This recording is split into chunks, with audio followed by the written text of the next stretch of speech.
right, back of the pack ultra guy here. We've got Heidi Baker on the podcast, and I'm really excited for this one. Heidi, why don't you go ahead and introduce yourself? I think people might know you by your Instagram name, which Yeah, is an awesome name.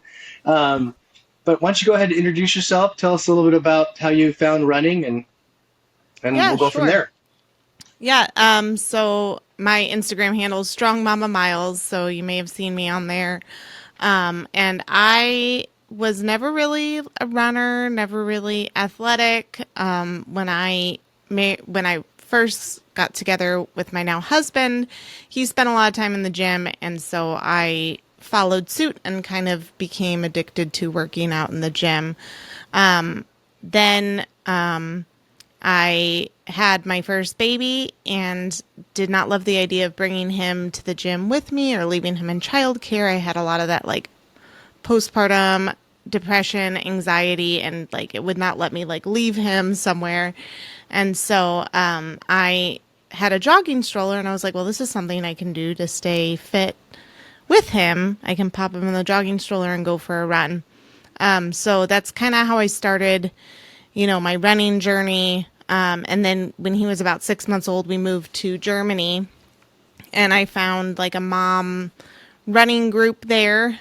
We'd all meet up with our strollers and push our kids around and go for a run and hang out at a playground after so the kids could play and meeting, all those fellow moms and people were signing up for races is what kind of got me intrigued into like running races. And so I kind of went through the gambit of, the first 5K, 10K, and then just kind of progressed from there until I ran my first marathon. That's awesome. I I personally don't fit in very well with run clubs because I'm really slow, but I think a mom's run club is one I definitely wouldn't fit in very well. I might stick out like a sore thumb. But that's awesome. So you found a small community and you start getting introduced to racing, coming from a more of a gym atmosphere, and you're in Germany, which that's awesome, I'm sure. Where tell me about your first race. Yeah, so my first half marathon was actually in Belgium. And I pushed my son in the stroller for that one, actually, for the full half marathon. So that was an adventure. Nice. And then my first marathon was in Liverpool in the UK. So it was Awesome. really fun. It kind of had a whole like Beatles theme. You run down Penny Lane and they're blasting Penny Lane on repeat. And it was just a really fun experience. Like as far as marathons go, I don't even know how many marathons I've run at this point. It's like gotta be like 15 or something. But that's probably my favorite like road marathon experience. One of my favorite racing experiences in general. For sure, and especially being your first one and can't beat a Beatles themed marathon Right. in Liverpool. Yeah, you really can't beat hmm that. I'm trying to imagine for the runners, you hear the song as you're passing by, but imagine the aid station person just sitting there hearing the same song Oh yeah, repeat they had over to and have over. been. They probably hate the song Penny Lane. Well, that's awesome. So you did your first marathon, and did you push your son that time? I know you said you did in the half No, marathon. Was no, I didn't. I didn't push him for the full marathon, but I have pushed. I did when he was a toddler in Germany. I mean, I pushed him for training runs up to like 16, 17 miles. So oh he my spent a gosh. lot of time in the stroller. Did because I never pushed my kids for long distances, and I always wonder when I've seen people pushing their kids for longer distances. Did he enjoy it? Like, was he kind of calm and it was soothing for him, or was Yeah, for the most part. I mean, huh? my other two not so much, but they just didn't get as much exposure to it because it gets Yeah, harder when you have multiple kids to push them for longer distances. But like he was just chill for the most part as long as he had like I mean, I'd give him like a tablet and snacks and he'd just hang out there and watch a show and eat yeah. some snacks and he'd be good to go. It's like, Mom, it's time to get my chariot ready. I want to Yeah. go for my ride. Well, that's awesome. So you did the first one, Beatles theme, 15 since then. Um, and were most of them in Germany? I mean, how long were you there? Quite a few of them. We were there for about 3 years. Wow. But yeah, I've run quite a few in the US too, because when my husband was deployed, I came back to the States a lot to visit family, and Hmm. every time I'd come back to visit, I'd line it up with a race I wanted to run to. Nice. It's convenient that way. It's like, oh, we're just going to visit this random place. It happens to have Right. a race. Well, And by the very way, you're gonna cool. watch my kid for the next like five Yeah, hours. Hope you don't yeah. mind. Hope you enjoy this time with them. So you're in the road scene. How do you find your way into trail? So I had run. I was trying to qualify for something called Marathon Maniacs, and one of the ways to qualify was to run 2 marathon or greater distances within like 14 days of each other. And so I was doing, I think it was like the Rock and Roll DC Marathon, and then I was doing the Cowtown Marathon, but they had a 50K option. And those were about 2 weeks apart. And I was like, well, it's only, a few more miles than a marathon, so why not just give it a try? And it was a road race, so it wasn't really that like trail like scene, but it was my first ultra, and it didn't kill me. So I was like, well, that's interesting. Like, what comes next? What do you do after 50K? Like, what else is there? And so naturally, I discovered 50 milers, which most of them are on trail. And so I found one to run, trained for it. It was kind of a looped trail, 50 miler, very like not a lot of climbing, like very maintained, easy trails, not very technical. And so I was signed up for that, but I wasn't able to go because life circumstances, and found out like a week before that I wasn't going to be able to make it. But I'd done all this training, and I was like, all right, what's the next one I can sign up for? And so I signed up for the next closest 50 miler that I could find, which was the Lookout Mountain 50 miler in the Chattanooga area. And it's literally on a mountain. And I did not pay attention to like the elevation gain or anything like that. I just signed up and was like, I'm trained, I'm ready, let's go.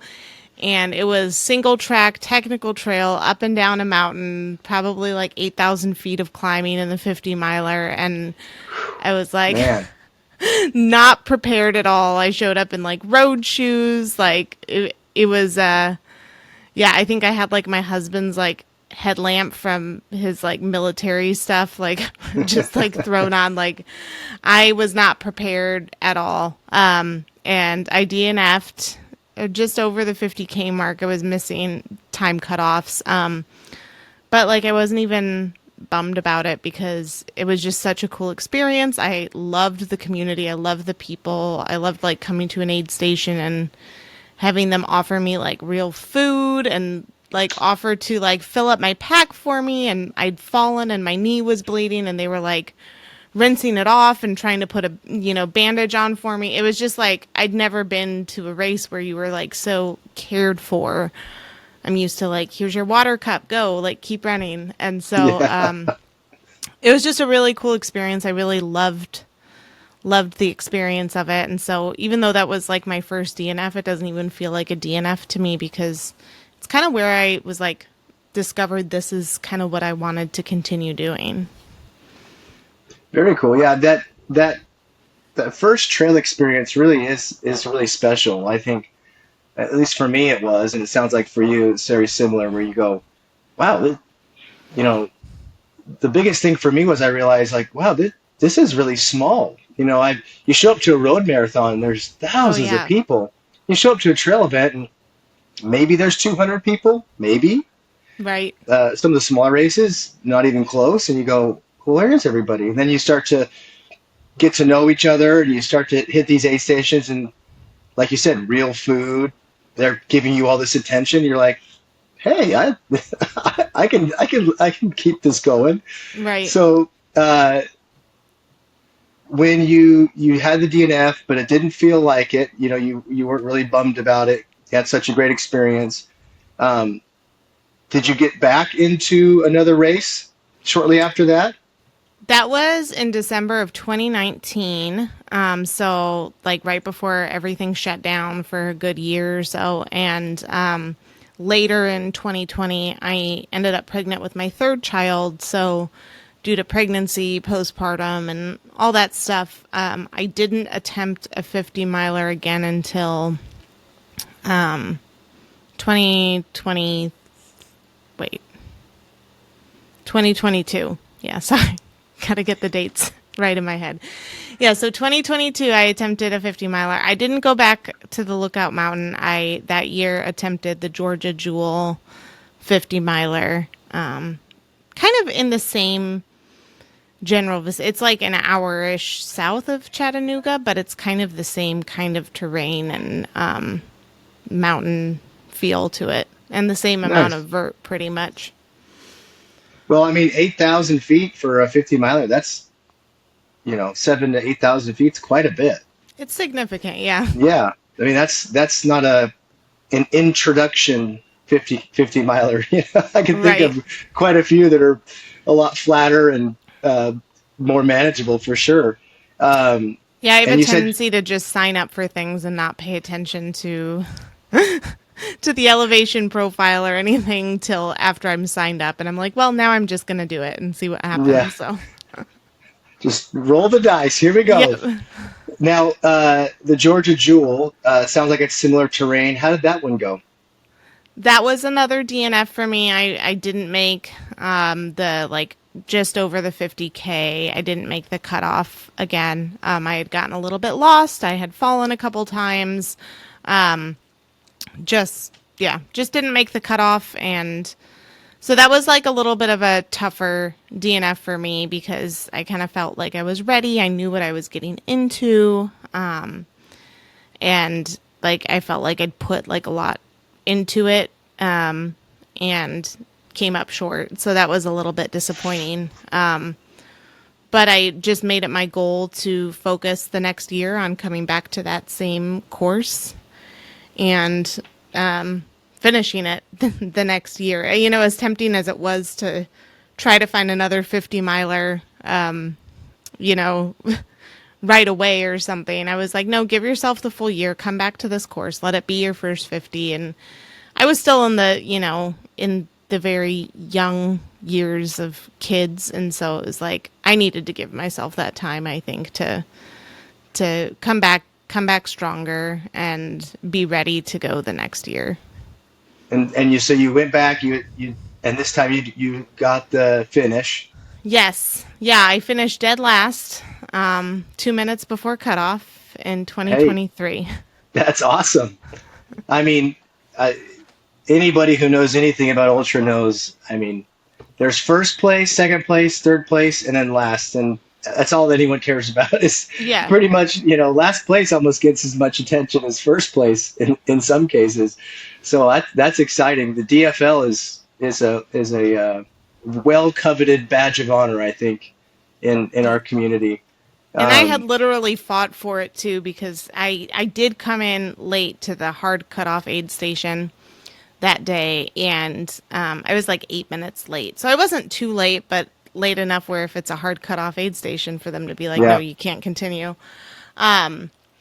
But I was feeling good. Like I was feeling great. It was a very rainy day, and I'd been taking my time on like a lot of the slick rocks and like, so I wouldn't fall and hurt myself. So I was being smart, but I came in late, and one of the race directors was there and was like, oh, like very unsure about letting me go. And I kind of gave him no choice. I was like, no, I'm going to go. I'm going to get out there. I'm going to finish it. And just kind of took off. I mean, he kind of said, okay, but was unsure. And I was like, well, I'm just going for it anyway. So yeah, I fought for it really hard. I feel like there was a point where I didn't think I was going to make the cutoff for the race, but I was determined to at least finish it and have finished 50 miles out there.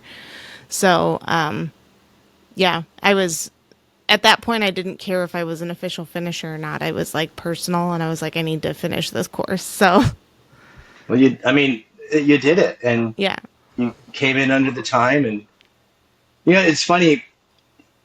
At least the people I talk with, and you say, hey, tell me about the races you've done.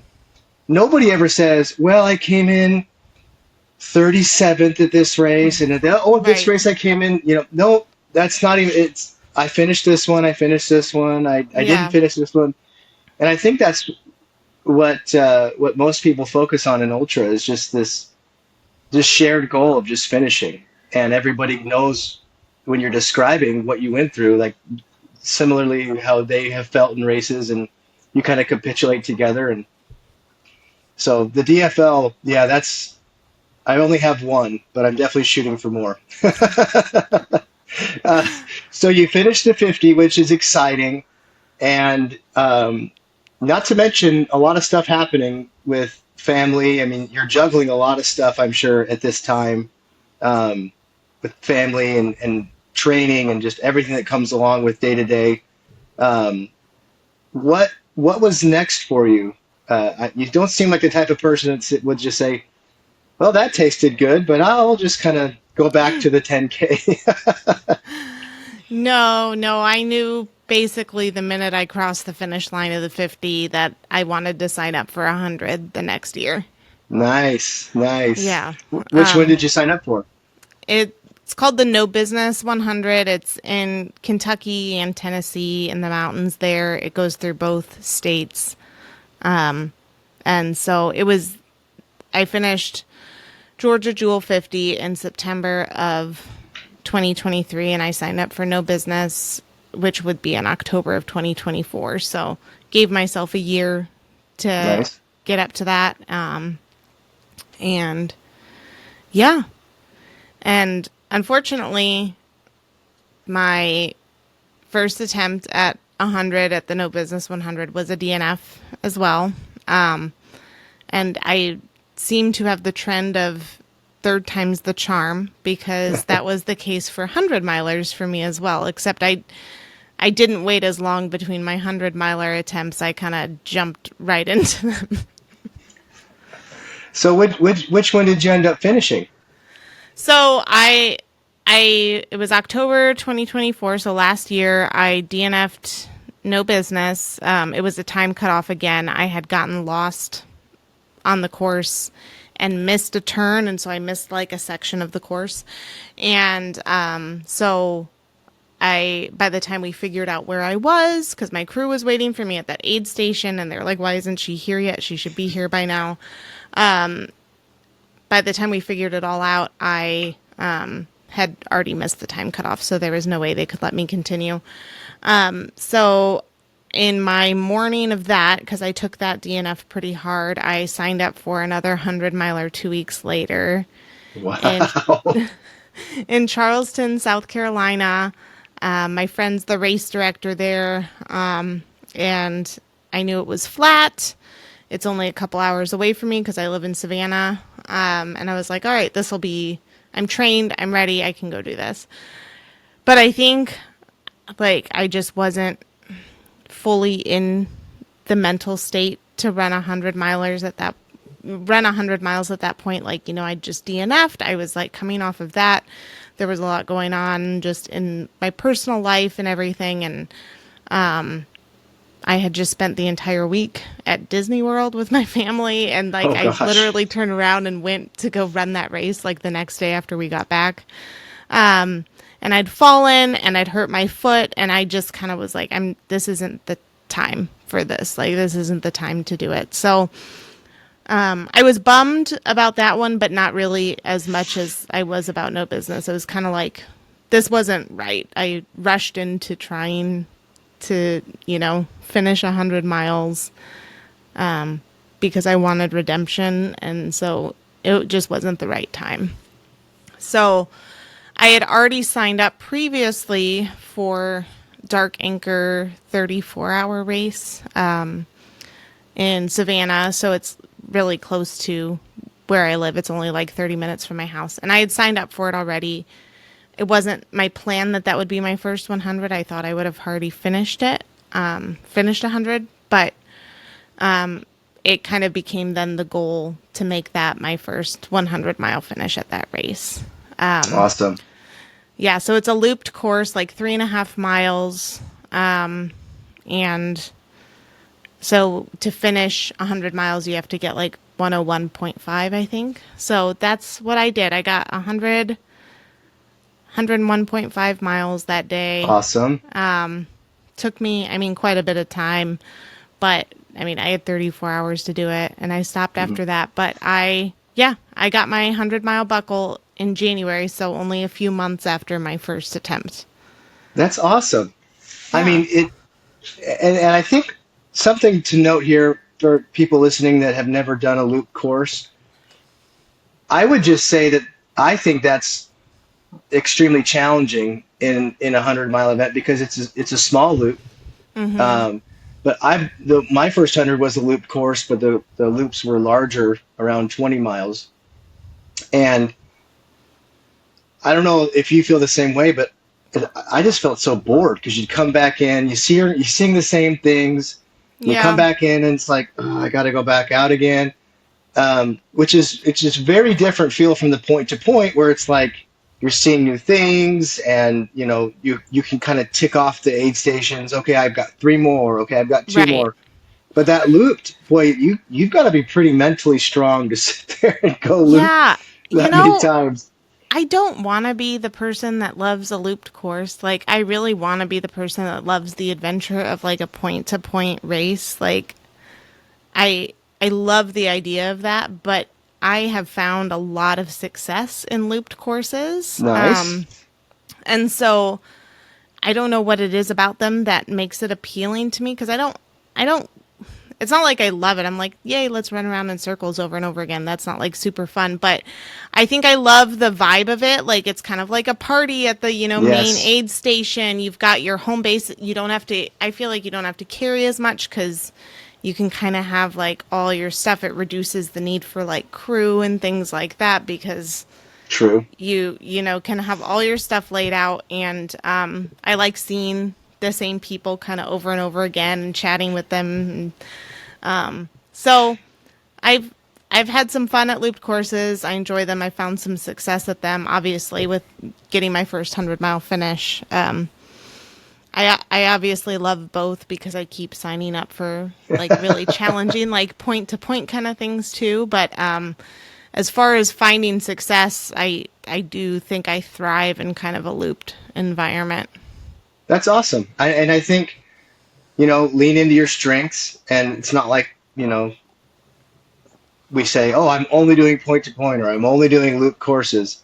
And I think you hit the nail on the head with the logistics are way different. Obviously, you don't have to carry as much, and you are seeing those people. Uh, I still think you're very mentally strong because those are difficult, especially in a smaller loop. You're doing it so many times. Um, I also so get that, lost a lot, so a looped course helps remove that aspect of things, at least like a yeah. shorter loop. But what's another thing to point out too to people when you say that, I think for people who haven't done longer events that are kind of remote, you go, how do you get lost? And it's like, oh, it's easy. Oh I mean, yeah. it. I can remember crewing a friend of mine at Cocodona, and we were like at this junction, and I'm even staring at the map on Gaia. It's pointing. We've got it here, but the way that it was the trail split, it was like I think we go this way, and Yeah. it was flagged pretty well, but I could see someone who didn't have a pacer. That's Or a you're sleep junction. deprived, you're Yes, exhausted, like it gets so exactly. hard. Or like it Yes. gets even in a looped course, like I've done a looped course that's in the woods before, so it's like you're in the woods on a loop and you think to yourself, I won't get lost because I've been running this loop all day, but then the sun goes down and Hmm. everything suddenly looks completely different. Yep. And all the sounds change, and you're like, Yeah, it's what, like what, I don't what's remember happening? being here. I don't Yeah. remember being here. Very true. Good point. And I also did want to mention when you said you went to Disney. I often joke that Disney is the most expensive ultra training because Yeah, the aid stations cost so much, right? All the it's different true. snack, It's but you're true. It's a on your very feet expensive. all day. It's like Yes. the best ultra training. You're walking around and you're not really sauntering because you're trying to get to the next ride or Right. chase the kid down. Mm-hmm. And the only downside is like you walk out spending way too much on the aid stations, but it's great. It's great training. So, True. um, what so you had success at Dark Anchor with the finish. You got your buckle. Again, you don't seem like the type of person that says, "Well, I got my buckle. I'm gonna forget about doing anything else again." Where'd you go I next? I had already been signed up for it was Devil's Gulch, and it was actually this past weekend in Wenatchee, Washington.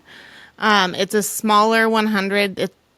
They've been doing Devil's Gulch for a while. They have a half marathon and a 50 mile, but the 100 mile is only a few years old. And so they were trying to kind of drum up interest and asked me to come out and run that with them.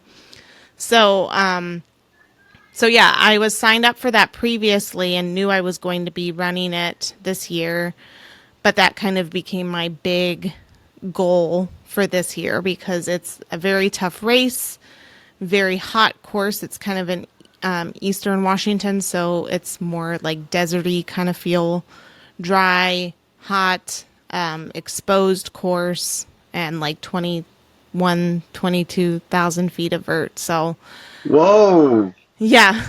So it's a brutal course. You get lots of time. You have 39 hours, but it's a brutal course. So that was this past weekend, and unfortunately, I did DNF that one as well. Well, if history proves right, you will do another one, and then on the third attempt, you'll.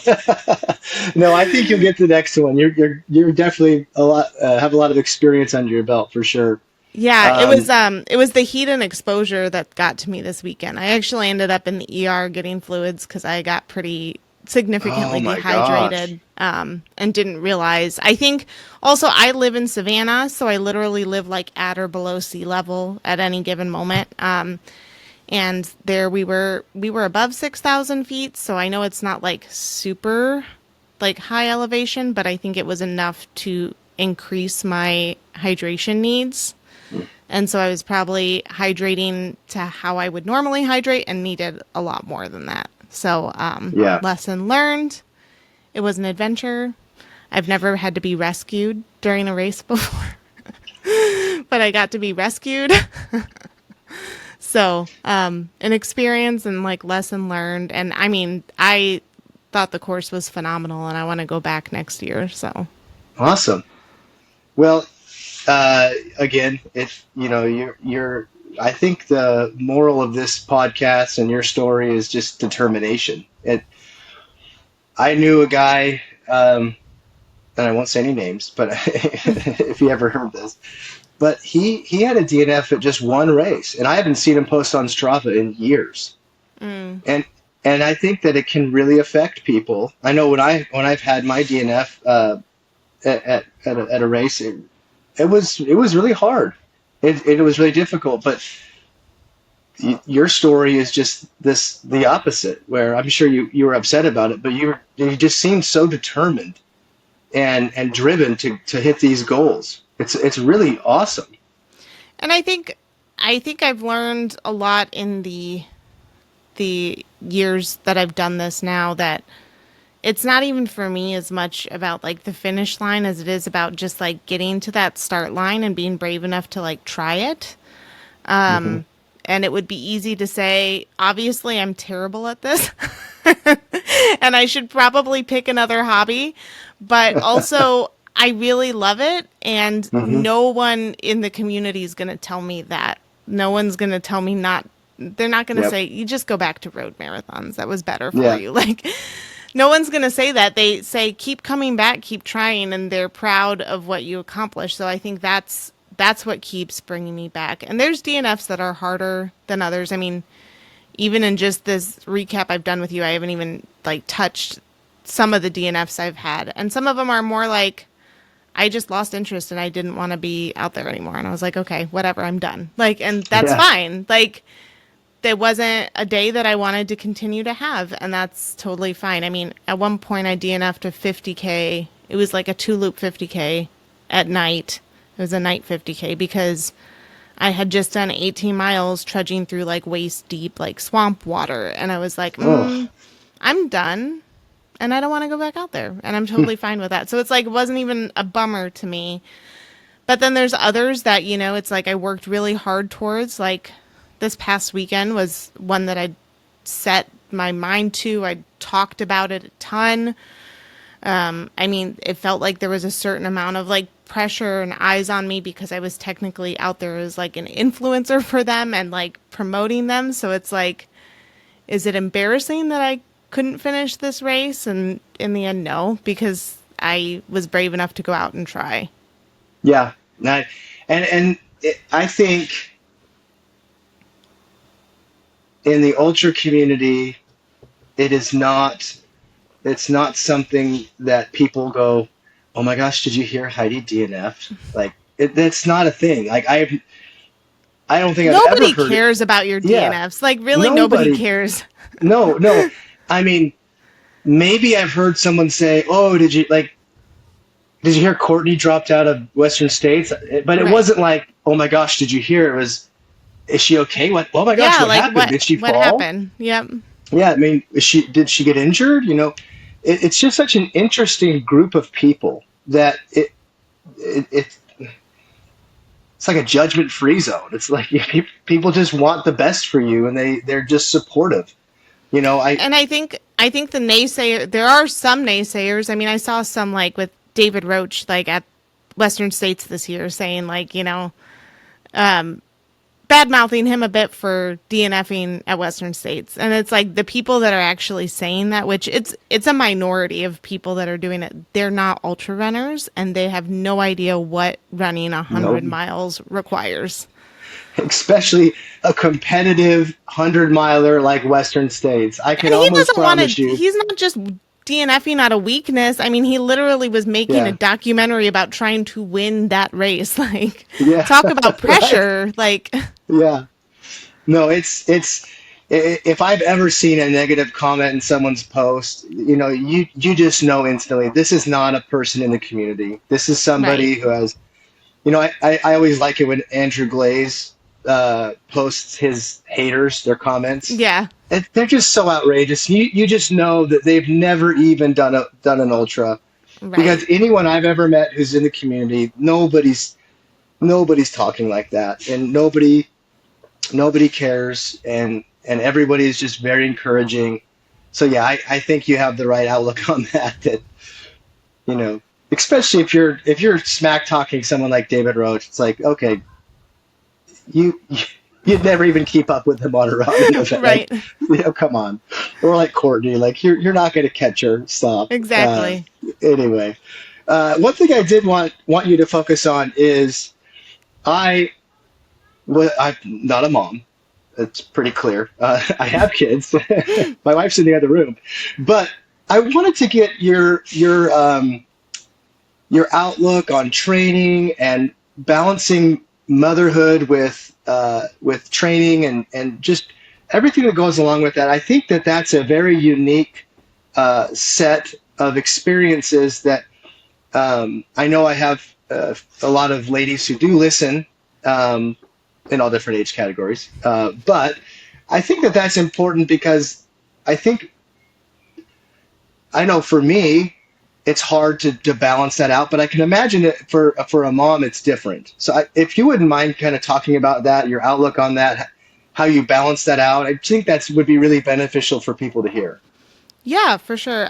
So I actually kind of have a unique perspective too because I homeschool my kids, so I'm with them all the time. So I have a lot of thoughts on this. I don't even know where to start. So I just kind of how I do it. It's really flexible training. I have a coach.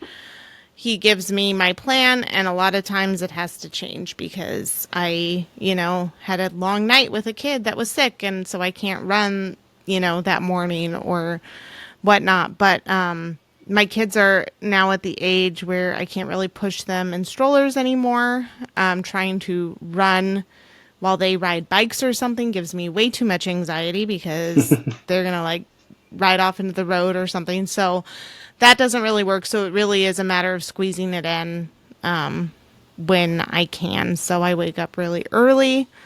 I often split runs. I'll do like half in the morning, half in the evening. And I have a supportive partner who is willing to, help me take that and everything.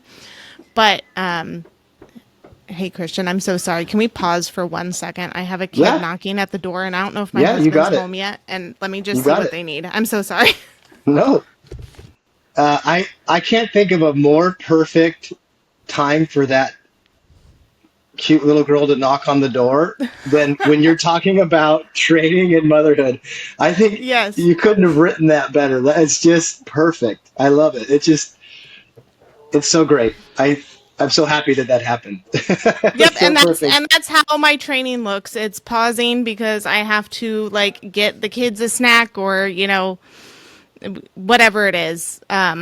It's not easy, but I have found that having that outlet for myself is what I need to be, a good mother and to be able to pour back into my kids and my family. I have to be able to like give something to myself too.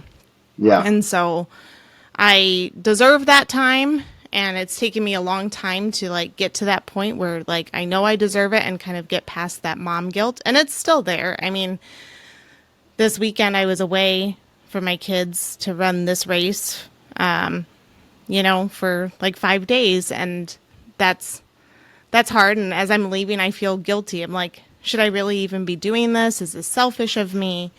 But the kids are fine, and they're seeing their mom do cool things and chase her dreams and not just be a mother. And I think that's Yeah. really important. And I've gotten in, or I saw a discussion recently on Threads, I think, where someone was commenting about running, or she said that people ask her why she doesn't run 100 miles. She could do it like an ultra marathon. And she said that she wasn't willing to leave all the childbearing and housework to her husband because that's not fair and it's selfish to train for ultra marathons, and that's why she won't do it. And I was like, is it though? Like, I mean, you could also just say if you don't want to run 100 miles, you can just say I don't want to run 100 miles. That's a whole lot easier than calling people who want to do it selfish, Yeah. because it's not selfish. And I mean, maybe it is a little selfish, but that's not necessarily a bad thing either. Because we give so much, and any mom I know that does ultra marathons or trains for marathons or anything like that, they are not escaping their duties as a mother or a wife. They're working around those things so that they can still fully be present with their family. Yeah, that comes across to me as a an ignorant comment, Yeah, because absolutely. I one of my guests, some episodes back, Carolyn Garriott, amazing person, but she got last place at Arizona Monster, and we talked about this a little bit, and she described how she did the same thing as you when her kids were young. She's her kids are older now, but when they were younger, that's what it was. Is she was fitting it in wherever she could. But it was amazing, and I don't even want to talk too deep about it because I'll get emotional. But it was amazing to hear her talk about her girls when she finished. She came in DFL at the Arizona Monster, and it was incredible Yeah, to hear her talk about her girls are FaceTiming her, and you're amazing, mom. Thank you so much for being such a good example. And yeah, I mean, it was just such an amazing thing to hear. And I think you are taking away from your kids by not chasing your dreams and showing them that you absolutely. can do all these things. You know, uh, I would imagine if you had a A and B comparison, and you had A, someone like you who's training and showing your kids you can do all these things, the things that they're learning from that versus the B comparison where you didn't leave the child rearing duties to anyone else but you. I'm a very involved father. I can't even imagine telling my wife that this is your duty. Anyway, I can't even Right. barely say it. But um, I imagine the B comparison, it would get so much less out of that growing up experience because you're seeing your parent do amazing things and be determined and have bad days and have good days and watch them Yeah. navigate all that. I think there's so much that it can be gleaned from as the kids see that. Um, And I think it's important too because I mean, I've now they've seen me not finish my goal a mm, lot. yeah, And I think that's really important too. Like they yeah, see me not finish what I was working towards and fail and then also keep trying and not letting it like beat me down. right. And I think that's an important message to send. And I've got two girls and I've got a boy and so it's like my son is learning that when he's married and has a family to let his wife, whatever it is, have her time for her and take on some of the responsibilities and take on a little bit of the extra load so that she can have what she loves in her life. And then my girls are learning that they don't just have to be just a wife or a mom, they can be like whatever they want and chase their goals, and motherhood doesn't mean it's over. Yeah, and I think that's interesting you say it that way because you're a parent doesn't mean you're not still a person. I mean, I think Right. sometimes we box ourselves into these, you know, stereotypes, like you said, oh, I'm just a mom. Well, there's a whole world of meaning behind being a mother, but still doesn't mean you have interests and goals, Yeah. and doing the things that make you happy and are still difficult, but you push through and finish. So I really like your perspective on that, and I like how you touched on the mom guilt, because I've heard my wife use that. I kind of alluded to that term before, and that's kind of why I wanted you to talk about that. Is that balance has to be tough as a woman versus me. You know, I care about my family, but when I'm away from them, it's not like, oh, I wonder if they're, oh, there is definitely a difference between fatherhood and motherhood, and I've noticed that Yeah. in talking to mothers who are doing these type of events. So I'm really glad that you're finding that place because I think it is important for the kids to see us doing those things, and especially the moms. Um, but you also don't seem like you are done now. So where are you going next with everything, with your ultra journey? Well, I've got kind of a little bit of a break for a few months here. I've got a couple things lined up.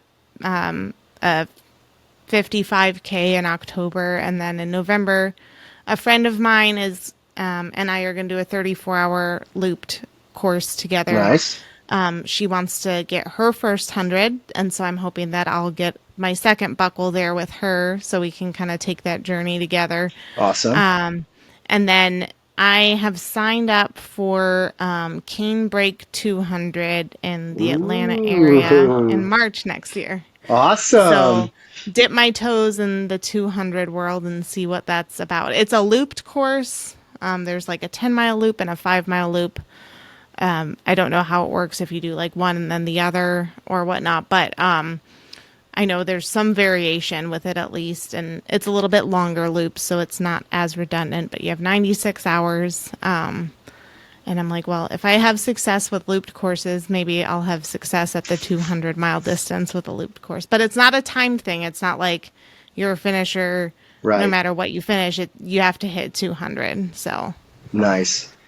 Well, I think one of my favorite parts about the 200s and the 250 300s, I've never done the 300, but is the napping. hmm I love the sleep. It's the weirdest thing because until you actually see it or experience it, you're like, you're just laying on the trail and sleeping. No, I love That's me a so nap. great. Even in the 100 that I finished, I took a small nap because I get extraordinarily sleepy, and if I can just close my eyes for like 10 to 15 minutes, Yeah, it makes such a difference for me. And so I think I know there's a little bit like more strategy and everything to it, but I know people who have more success at like 200-mile distance than they do at a 100-mile distance. yes, And I think there's something to be said for that. And I'm kind of wondering that if I'll find some success there at my first try. yeah. I'm intrigued by it for They're sure. very different. Um, I like the longer distances. The way I was explaining it to somebody is you have way more time to have bad moments. Yeah. You Yeah, have to like have the ups and downs. yes, You can kind of take more time to regroup, yep, whereas a lot of times even in 100, yeah, you have, a substantial amount of time, but you have to kind of regroup quickly if something's going wrong. yep, Like this past weekend, I don't I as I was, you always play the game when you DNF of like what could I have done differently to fix that? Or should I have just kept going and tried to troubleshoot? And like looking back on, I'm like, I don't think I could have come back from that. Like, yeah, I needed 2.5 bags of fluid. Like, I don't think there was any coming back from that. And so, there's there's a little bit more time to like stop, think, troubleshoot, sit for a bit, eat some food, kind of recover. Whereas during 100, unless you're super fast, you're still working against the clock a little yeah, bit.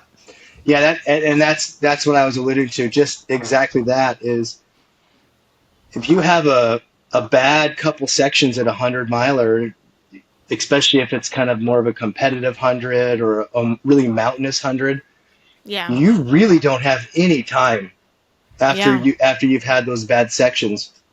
But heck, you in the 200, it's just like I'm gonna sleep. I'll take another hamburger. Yeah. Oh yeah. And obviously you're not just wasting all your time, but you have a lot more time to have those bad sections, to have the ups and the downs, and yeah, Hmm. it. I think you'll do well, um, because It's almost like those longer distances were made for back of the Packers. Like we can yes, we can kind of troubleshoot a little bit. Like I don't know, like I chase cutoffs constantly. So it's like I know that won't necessarily change the fact that I'm chasing cutoffs, but to have that little bit of extra time to troubleshoot because yep, I tend to spiral if something's going wrong and I'm running out of time and I'm running behind. So like I feel like knowing that I've got a nice cushion, we've got time, we'll figure this out, we'll take a nap, we'll eat something. yeah. I mean, you just described, yeah, exactly how I feel about it. I love the 200s. I've only done the Cocodona once. I have aspirations for other ones, but you know, I love eating a lot of food and I love taking naps. I guess that kind of speaks to who I am as my inner child. But yeah, it's a very different experience, and I think you'll do well. And I can't wait to see you toe that start line and tackle it. When was that again? The It's the in March the of March. next year, so yeah. Nice. Very cool. Yeah, Yeah. it's so crazy. I remember getting into ultra and just thinking 100 miles and hearing about Badwater, 135 miles, and just thinking that is absolutely bonkers. And now Yeah, there's like 300s, and I know. someone's going to come out with a 400. I mean, it's bound to happen. A There's a 350. 500-mile race in the works probably Yeah, somewhere. exactly. Someone's Yeah, working on exactly. something. You have the whole month to do it, or whatever it is, like 2 weeks. But it's bound to happen. But yeah, the sport is just taking off, and it's really exciting to see it grow. Yeah, I love, and I'm so glad you uh, came on and shared your story. I think the determination is such a key takeaway from your story.